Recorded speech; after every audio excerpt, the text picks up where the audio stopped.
Live from Pittsburgh, PA. Welcome to the GBC Podcast, where we talk about the Packers and our hometown of Green Bay. We are the official podcast of the Lot 1 Tailgate Party, which is at Lambeau Field every home game. This is episode 121, created October 27th, 2025. I'm John. I'm in Pittsburgh. Along with me, Jeff and Neil. And you know what? They are also in Pittsburgh. And our friend Dave, he's been along with us for the road trip. Dave? Go Pack Go! No, thank you for joining us in Pittsburgh, Dave. All right, gentlemen, say hello and tell us what you're drinking.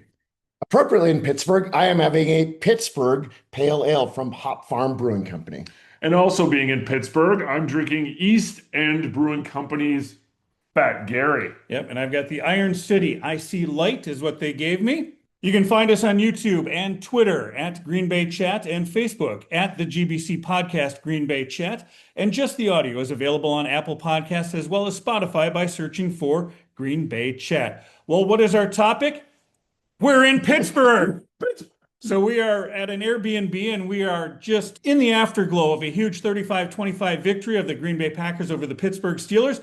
It's been a great weekend all the way around, but let's talk about the game first. Neil, we had great seats, we had great weather, we had great company, and ultimately a great result to this game. It was a game where we saw performances from the offense and the defense. We'll skip the special teams, but the offense in the second half especially was so beautiful to watch, and the defense was dominating. And oh yeah, the fans were dominating too. You could hear "Go Pack Go." We were loud. I think we had an influence on the game. I think we fired the players up. Well, I mean, you could hear us on TV. We got text messages from our friends. We thank our friends for hanging out with us, through the power of technology, telling us we can hear the crowd. That was amazing. That was spectacular. And we know that there was a certain feel in the stadium. Neil, you said the second half was great. It didn't feel great in the first half, but it didn't feel desperate either. It didn't. And let's just start from pregame. I felt a buzz going into the game that was different than any other road game I've been to in the regular season. And yes, Aaron Rodgers being there made a difference. And it was a game that obviously didn't start out as well as we want, but going right with our second drive, we took a lead on our second drive. And at that point, the crowd was absolutely flying. It's like, we're ahead. We're stopping Aaron Rodgers. We held them to a field goal on their first drive. This is a game where we are just going to cruise to victory. And sitting around in our section, we had a bunch of other Packer fans with us. And we also had a guy behind us who was a really crotchety Steelers fan. That guy, nothing could go right for this poor guy. Correct. He was a nice person. Oh, yeah. Let's get that straight Yes. first. Nice guy. We did chat with him a bit, but boy, was he upset with his team. And I think the general feel that we've gotten from Steelers fans throughout this weekend is they want Mike Tomlin to go. That Tomlin has just gotten stale. And I guess I didn't know it because I'm not watching a lot of Steelers games, but I did get that feel in the game as well. We heard it from at least 15 people over the course of the weekend that they're ready for Tomlin to go. And it's fundamentally because of what happened in the game, right? They had problems scoring, right? They moved the ball at times, but they couldn't go all the way. And they were ahead of us by 9 points at one point. They were moving the ball on almost every drive, and yet they weren't doing enough that we were able to stay in the game despite our offense not having a great first half. Well, not only Mike Tomlin to be fired, but it sounds like both the offense and defensive coordinators basically clean house, start over. Well, they're spending a lot of money on the defense in particular, and this is one of the worst defenses in the league. It took a while for us to exploit that. And once the Packer offense gets moving late in the game, we do really see it just didn't seem like a cohesive unit on that defense. To be fair, their defense did stop us. That second quarter is really the only major blemish as far as the game. The Packers only had 46 yards offense in that second quarter as Pittsburgh took that lead. And really most of those 46 were on that last drive for the field goal attempt at the end of the quarter. Right. And part of that lead is 2 missed field goals. Jeff, your favorite part of the game. Oh, jeez. Yeah. Well, one was 57 yards. We couldn't tell from our vantage point. We could tell it was short. I mean, it looked good, but it was just short. And the other one just wasn't even close. Wide left. It was just, oh my God, it was awful. And we were watching Brandon McManus in warmups as well. And I did point out to you, Neil, it was a longer field goal. I think it was about that 55, 60-yard range that he was trying to attempt in warmups. And he shanked it even worse than what happened in the game. And it just, something was there. I was concerned. I thought, is this guy ready to come back? Yeah. They've got a good young kicker. I'd like to know more about what's going on with Lucas Haversick. And certainly they're not going to let him go. They're not going to expose him because the kid has shown he can kick. And there are teams He out has there a franchise record, by the way. oh yeah, right. Yes, he's worth holding on to. You don't normally carry two kickers on your team, but it'll be interesting to see what Gutekunst and the staff does to figure out where this special teams is going to go. Yeah, and the special teams was not just the two missed field goals.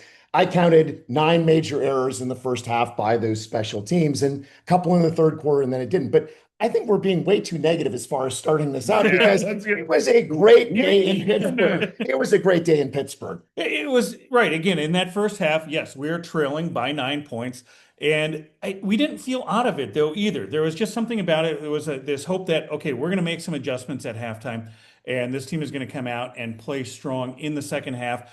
And exactly that's what happened. There is certainly a buzz in the second half. The offense is moving, and Tucker Kraft at one point in this game, Jeff, puts the team on his back and says, let's go. I'm not going to let this team lose. To be fair, he did in the first quarter too. He did, yeah. Well, it was National Tight Ends Day. Yes. He was amazing. So he scored our first touchdown. He scored the 4th touchdown. He had 128 yards after catch. 128 yak. Most yak by a tight end since 2018. And again, this is on National Tight Ends Day. This was his game. And our other two tight ends are serviceable as well. Luke Musgrave got a catch. Fitzpatrick got a catch. They've got some great blocking in there throughout the game as well. I think the scheme for this game worked out well. As much as a hard time as I think LaFleur gets in his play calling and his game planning, this one harkened back to the first 2 weeks of the season where they were prepped, they were ready to go, and they had a plan against a specific team. And then they really took off with that plan in the third quarter. The Packers had 165 yards of offense in the first half. They had 165 yards of offense in the third quarter alone. Yeah. But most of that offense, Neil, was passing offense, was it not? We had 454 yards of offense, 360 of those by passing. And most of our running yards were indeed in the fourth quarter after we were trying to basically salt the game away. The problem with our offense was really that we couldn't get Josh Jacobs going. Emmanuel Wilson was 10 rushes for 59 yards in that second half. Josh Jacobs in the second half, 8 rushes for only 17 yards. Now, he did have that big touchdown because he's inside the 10 and he's going to find a way to score. But overall, Josh Jacobs, definitely, we've got to figure out better how to exploit his abilities. Right. You mentioned the touchdown. It's great to see a Josh Jacobs touchdown. It continues that number for him in the first 2 seasons with the team. But there's something going on throughout the rest of the game. I couldn't tell if it was blocking or just his footwork or something is not happening. He's not hitting the holes. It's not explosive. And you have to presume the run blocking is the same when Emmanuel Wilson is out there. And Wilson just showed a little bit more explosiveness, a little bit more speed, a little bit more quickness and agility. And that's great. It's great to have a second running back that can carry your team, carry the load when that first running back just isn't having the right day.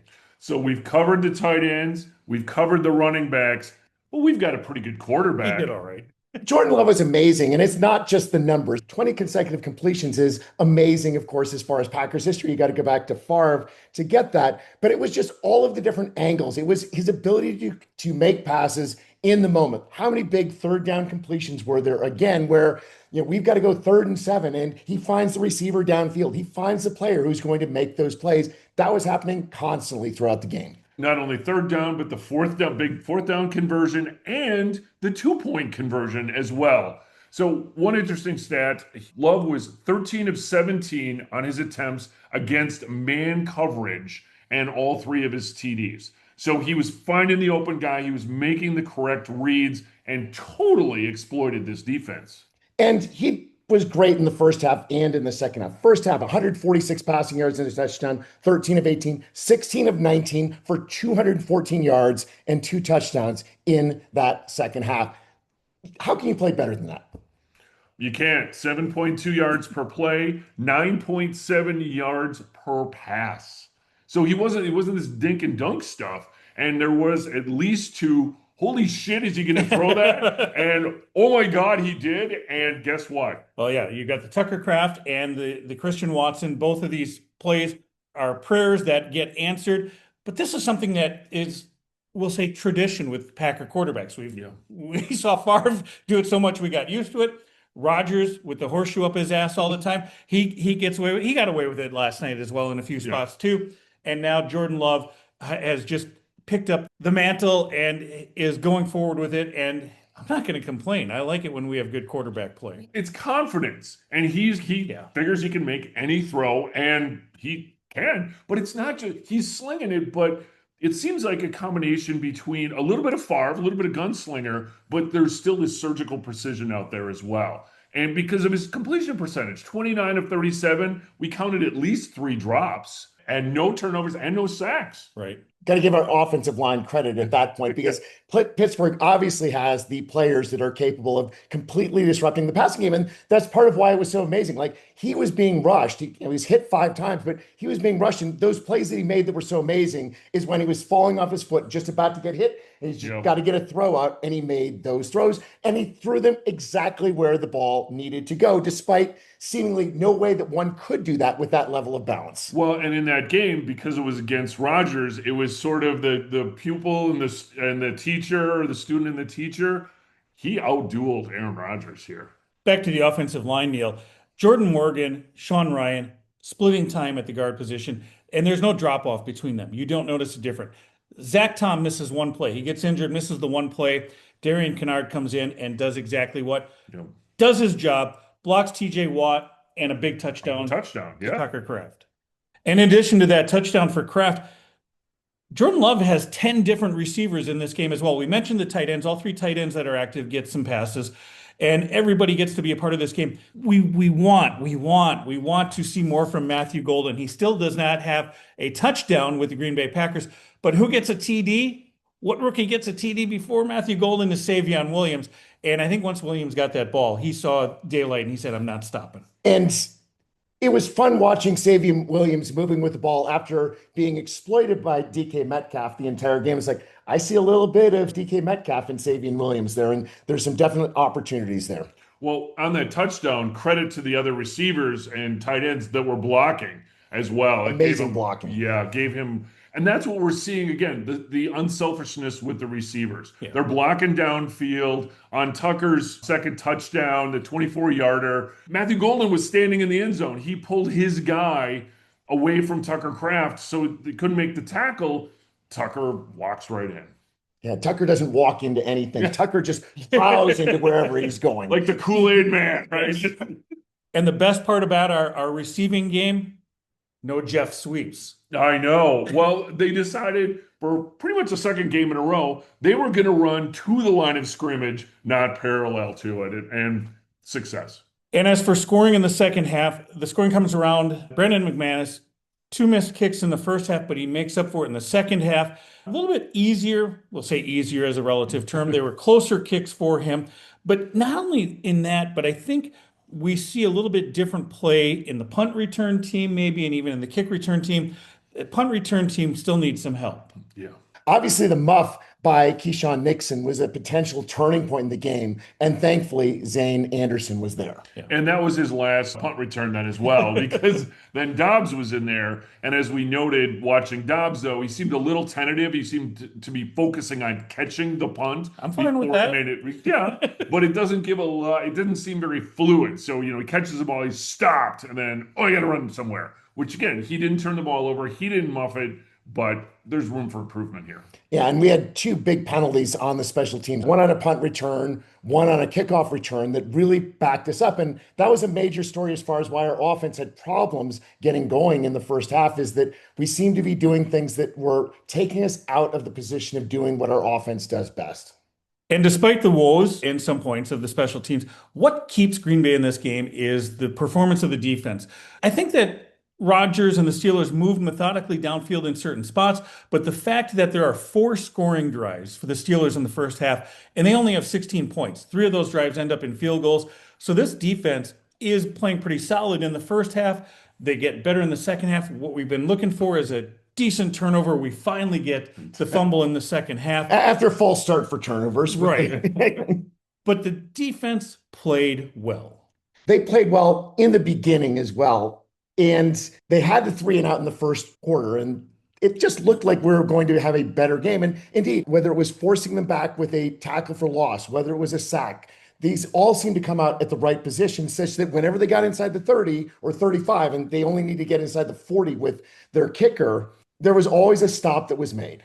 And they forced the kicker, who's fantastic, into 3 field goals over 50 yards. They were not in the red zone. They only made it to the red zone actually once. The defense was forcing these longer plays, and this was sort of the proverbial bend but don't break, I guess. I mean, they're pretty close. My favorite statistic as far as showing how the defense did such a job in holding them, Pittsburgh was 1 for 10 on third down conversions. And it was that first third down that they encountered, that long pass by Aaron Rodgers. The last 9 third downs that Pittsburgh have, we stopped them. You talked about the one chunk play, but otherwise, really the defense, they kept it to shorter gains. They were just on point. There was some sloppy tackling in there, but again, when it really mattered the most, the defense stepped up. And I think they might have been in Aaron Rodgers' head a little bit as well. We held Aaron Rodgers in check until that last drive that was fundamentally garbage time where we were up 16 points.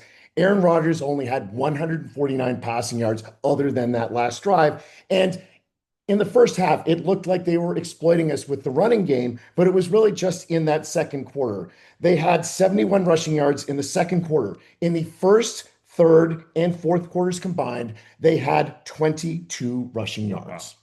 And going back to Aaron Rodgers, Neil, as I've said before, pressures isn't a real statistic. It's what they do with the pressure. Well, 2 Micah Parsons pressures lead to 2 Rashawn Gary sacks on this game. Parsons was amazing to watch in person because you'd get to focus on all the different things that he was doing, all the different ways that Jeff Hafley was lining him up so that they didn't know where Micah Parsons was coming from. And that opened everything up. And yeah, it was Parsons coming from behind and pushing him into Gary or into Wyatt, because if Gary doesn't get Rodgers, then Devontae Wyatt gets him alternatively. Well, when he moves into the middle and he's effectively playing an up linebacker and he's coming straight from the middle, seeing him more comfortable in that role than maybe the last few weeks. And yeah, what does he do? He pushes the quarterback up, and there's Rashawn Gary. And if Rashawn Gary wasn't going to be there, Devontae Wyatt was ready to get a sack as well. Now, Parsons' actual sack, where he got credit for it, he was basically triple teamed. He worked through the first guy. They were just hanging on for dear life, basically, and Rodgers wasn't able to roll out, and Parsons got him. And I think just there seemed to be a little camaraderie between Parsons and Rodgers as well, because Parsons was very close to another sack when he was chasing Rodgers down. And after the play, they just kind of seemed to be, a little mutual respect, like game recognizes game. And forcing Rodgers to play faster meant that our cornerbacks were able to make plays. Carrington Valentine had a fabulous game. But Keyshawn Nixon in the second half, first half we'll ignore. Second half made some big plays. Quay Edgerrin Cooper, again, a lot of plays because Rodgers was forced to throw quickly, and that meant that we were close to them, and they didn't have the space. They couldn't make the big plays most of the time. And the tackling, there was a couple where it wasn't great, but there were some really good tackles where they sniffed out some of these shorter passes, tackles for loss behind this line of scrimmage. That showed, again, this really fast defense making these plays. And the proof, again, Neil, everything starts up front. Indeed, John, it does.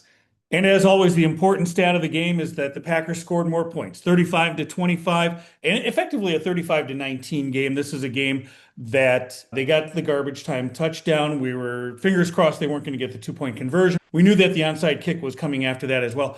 The big key, we did not need only 27 points to win this game. The Packers win with 35 points over the Pittsburgh Steelers. Beautiful game all around. And the buzz in that second half in particular was just incredibly part of, like, even when we're behind in the third quarter, it just seemed inevitable that we were going to go and score, and then our defense was going to stop them. Even like when it was only a 3-point game and the game was absolutely balanced, the crowd was all pro Packers at that point. It just seemed like Pittsburgh was out of the game, even though they were very much in that game, especially with Rodgers at quarterback. And the fans at that point were out of the game too. I'm sure you saw on TV lots of yellow seats, but obviously the Packer fans, we stayed and we were loud. And so once the game ended, then we were near the Packer tunnel, and just the players, you could kind of see it because everybody's cheering. All the Packer fans kind of came down in that lower bowl. And as the players are going through, they're looking up and they're seeing us going ape shit. And they, number of the players threw their gloves up there, and just a real appreciation. And these players got to think, they're on the road. Wow, just look up and see all these fans, the adulation that we were giving them, and they were soaking it in too. We rewatched the game, and it seemed like if you didn't watch what the colors of the uniforms were, that it could have been a Packers home game in the second half based on the sounds. And to be fair to the Steelers fans, these are dedicated fans. These are great people all weekend long. Packer fans traveling on the road, we were already committed to having the day off of work on Monday. We started to see it about 10 minutes left in the game, 5 minutes left in the game. Yeah, they realized they wanted to get ahead of traffic and then get home and be ready for work. I get it, Jeff, they left early, and we had that opportunity to get down to the field level for the tunnel, but we also go over, Neil, by the post-game show, the Sunday night post-game show, which is just as spectacular for Packer fans that have committed to being there for the night. There's so much Go Pack Go. Rashawn Gary comes out, and just the adoration for Rashawn Gary and the appreciation. And you could tell that he was soaking in the reactions that the fans were giving him as well. You see the reaction from the NBC folks. Tony Dungy, he looked really cold, by the way, when he was sitting there. He just had his hat on. He was just, but just, the fans, the reaction, this is, again, a made-for-TV moment, and we were loving it. The Go Pack Go chants, there was a Bears still suck chant that was pretty fun. Soaking this all in, being able to experience that and be a part of that was just a blast. In addition to that, it was just a great day, great weekend altogether. The fans of Pittsburgh, the people of Pittsburgh were good to us. We wore our Packer gear wherever we went, all the bars, all the restaurants, and Steeler fans had their gear on as well. And it was good conversations with people, because these are people who love football. Passionately. Yes. And we had great conversations with people. There was a little teasing here and there, but it was all good natured. It's amazing how many people came up to us and just wanted to talk about the game and how much they appreciated what it meant to be a Packers fan. Several people said this thing that, we are very similar fan bases as far as how we approach the game, how we love the game, but we want it to be a fun game for everyone. And only one person made a specific comparison to their rivals across the state that, if we could, we'd give Philadelphia to New Jersey. New Jersey didn't want anything of that when we posted it, but they love their team, they love their city, and they wanted us to love their city as well. Absolutely. Well, there was also a component, though, of the Packer fans. They had traveled here. We met Jim, who was originally from Wisconsin, but, he's in Los Angeles. He's here. Jim, thank you for the broad. If you would. So during the tailgating, we walked around, saw the different tailgates. Similar to Lambeau, everybody's getting along, lots of activities, lots of good food, lots of sharing, and just being there in the moment for the upcoming game. Let's drop a few of our favorite places. We had breakfast twice at Eggs and More, which was spectacular. We went to the William Penn Tavern a couple of times, met a local kid there named Luke. He was very welcoming to us, and just everybody in that bar was like, oh, there's Packer people here, no big deal. Mm-hmm. When we went to dinner at the Church Brewworks, Neil, they were inundated with Packer fans. And we talked to the bartender, and she knew that they were inundated, but she said, hey, I don't care that we're understaffed. We're making money tonight, because Packer fans, when they travel, they eat well and they drink well. And absolutely, you notice it in the bars that they just we have all of these Packer fans here, and the bars were very happy that we were there too. And when we're at the bar that was sort of where the diehard Packer fans had said that people would meet, it was a different atmosphere because it was all Packers fans. I actually enjoyed it more when it was a mix of people and we were just sort of out at different locations, and they were just like, oh, they just wanted to talk about Green Bay and football especially. Absolutely. We were at the Beer Hive, and these two guys came up to us, and very impassioned fans, and we chatted with them for a half hour, 45 minutes. I mean, just football history and just how impressed they were, not only with the Packers, but again, the fans as well. And just having that opportunity to share stories was fantastic. To be clear, though, Neil, Mike's Beer Bar you loved, not because of the Packer fans, but because they had 500 beers available for you to sample. I only sampled like 5 of them. It was really a failure from that perspective. In our first meal, we found an Irish restaurant, Mulaney's Harp and Fiddle Pub. We had the shepherd's pie, was delicious. Good beers there as well, too. I mean, we drank Guinness, right? Right. But there weren't that many Packers fans there. Right. And it was all these Steeler fans that were coming out of their way to go and chat with us for 5-10 minutes. Oh, yeah, very welcoming. Like, they came up and wanted to know, where are you coming from to watch this game? And I think they get a feel for how eclectic Packer fans are, how we travel well, and how we travel from everywhere. Jeff, to your point, we saw people from Los Angeles. We've talked to people from every community you can think of, just in Wisconsin and outside of Wisconsin. The age groups too, male, female, and a lot of the folks that talked to us at the Irish pub, these were guys that were 60s, 70s. I mean, and they were just like, because they remember kind of the good old days for the Packers, the 60s and things like that. And we're just happy to talk about football. And the good old days, Jeff, December 6th, 1970, was the last time that the Green Bay Packers won in Pittsburgh. And I had a theory about this game coming into it because when we were in Cincinnati, we had to cross a bridge. When we were in Nashville, we crossed a bridge. We won those games. So what did we do? We went to the Roberto Clemente Bridge and we crossed that motherfucker and we took it to Pittsburgh and we won the game, Neil. Go Pack, go, baby. Go Pack, go. The downside is there's no good bridges on the schedule for next season. We're really going to have to test this theory when the time comes. We just need to break the anti-bridge curse. We've got to show that it just was unlucky those 2 times. The bridges help, but we can win when there aren't bridges as well. Yes, if there's a bridge, we will cross it and we will win. We have to determine that we can win without the bridge too. So after a huge win and our visit to Pittsburgh, looking ahead to next week, the Panthers come into town to Lambeau Field. Right now, the Packers are 12.5-point favorites. Hopefully, this isn't going to be a hangover game. The Packers come in now, the top of the NFC Central at 5-1-1. Carolina comes in at 4-4. Now, they've had some success against some teams. They've beat the Falcons, the Dolphins, the Cowboys, and the Jets. Okay, that's not a really good team. All of those have had one good win, so Yeah, exactly. they can be good teams. And they've lost to the Bills, the Patriots, the Cardinals, and the Jags. But perhaps most importantly, the stat is they're a negative 38-point differential. So the games that they've lost, they've just gotten their ass handed to them. That's third worst in the NFC. So if the Packer offense gets on track here, it's going to be a long day for those Panthers. And since it's at Lambeau, we expect that Packers offense to be on track.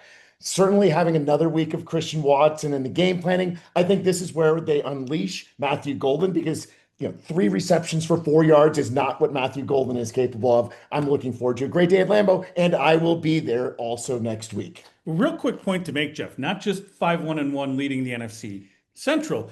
5-1-1 is leading the NFC, and we're still only one of 2 teams with a 1-loss record, the Indianapolis Colts being the other one in that. But yeah, Neil, we're going to be in Green Bay. The Lot 1 tailgate party will be up and running. So hopefully if you're coming to Green Bay, please come and see us in Lot 1. We're looking forward to, what we do in Green Bay. We hit a dive bar or 2. We maybe get a fish fry.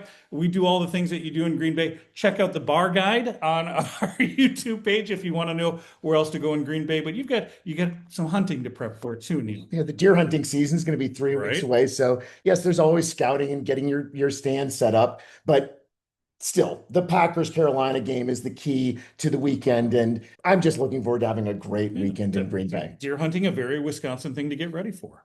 Perhaps most importantly for this Panther game, we've gotten through all these road games. We're back at home, a sort of homecoming in November. Now, the schedule is going to get pretty tough here as well. Looking forward to a decisive win against the Panthers. Get this offense on track. The defense just coming home. Get the Packer fans just ready to go again now that we've performed well on the road. 2 road wins. Let's win at home and dominate those Panthers. And as the saying goes, you can only play who you're scheduled. You can also only play where you're scheduled. Of that 5-1-1 record of those 7 games, 3 of them have been at home, right? And they're spread out. So now we're looking at November, and it is the Panthers. It is the Eagles. It's going to be the Vikings. We got a quick jaunt over to New York to play the Giants in there as well. We'll be with Detroit on Thanksgiving Day. November is going to be a busy month, going to be an important month. So we're looking forward to getting started. Before all that, though, we have to drive home, don't we? Ooh. This has been such a great weekend. These road trips are always beautiful. And guys. And with that, if you're watching us on YouTube, please hit subscribe and leave a comment. You can find the GBC Podcast. We are at Green Bay Chat. That is all one word, Green Bay Chat. We are on Twitter, Instagram, TikTok, Snapchat, Blue Sky, Apple Podcasts, and Spotify. We are on Facebook. It's the GBC Podcast, Green Bay Chat. Please follow us on all of those social media platforms. And may you fully appreciate the magnitude of your impending good fortune. Thanks for joining us. Such good fortune this weekend. So beautiful. Goodbye. Good night.